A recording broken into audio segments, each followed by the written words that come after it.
Hello, everyone. Let's talk about effective problem statements for product and process nonconformities.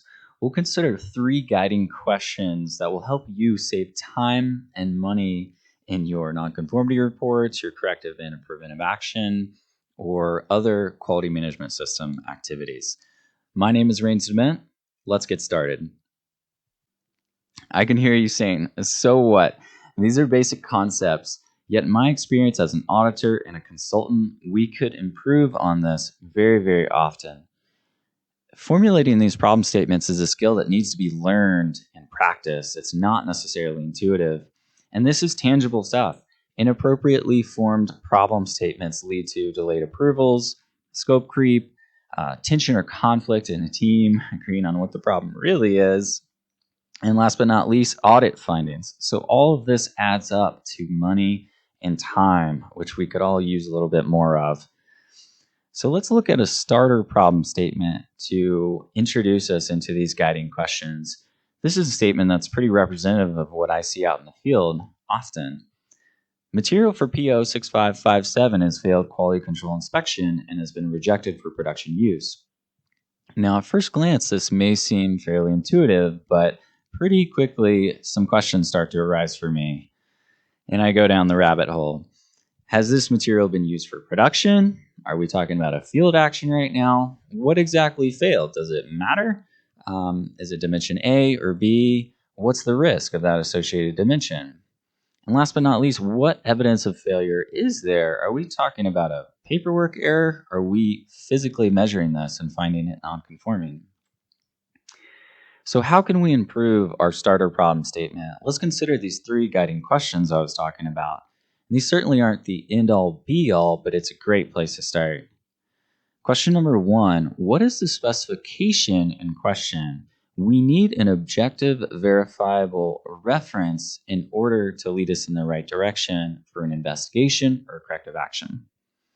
What is the evidence in question? Are we talking about a particular batch, all batches of a particular shipment, all shipments from the past 3 months? Oh no, we need to be specific to bound the scope of the issue and prevent any reviewer from going down that rabbit hole.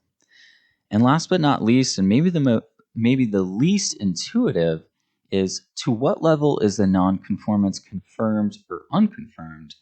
Like I said, this nonconformance could be due to measurement error, documentation error, misaligned expectations, or poorly defined specifications.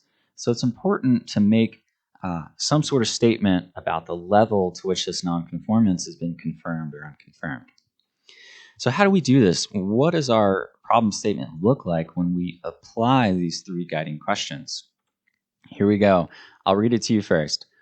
During review of Certificate of Conformance for PO 6557, in accordance with SOP 3000 Incoming Inspection Rev 12, Quality Control identified that 1.3 millimeters for dimension A is nonconforming to drawing 010 Rev 8, 1 millimeter plus or minus 0.02 millimeters. So here we have much more detail, and yes, there's a cost to that detail, but that cost is worth it. You can only take valuable action from the second statement. Now, me personally, I would want to confirm this nonconformity through physical measurement, since we're alleging this nonconformity through a documentation review. In parallel, we could also reach out to the supplier. I could do these things immediately. I could get started immediately. Whereas with our starter problem statement, maybe we misinterpret it, we accept it at face value, we reject the whole PO, and we scrap it when it possibly wasn't even non-conforming due to a documentation error. Maybe this dimension in our starter problem statement is reference only, and engineering tells us, oh, it's okay, we'll update the drawing to clarify it's reference only, not critical. Or another scenario would be maybe the person who identified the original nonconformity is on break, is on PTO, and them not being present prevents us from taking any action. So it's very important, while there's a little bit more work to get the revised problem statement to that level of detail, its value is very important because you can take immediate action. We are talking about these things that would prevent us from going down the wrong path or prevent us from taking action if we had only our starter problem statement to work with.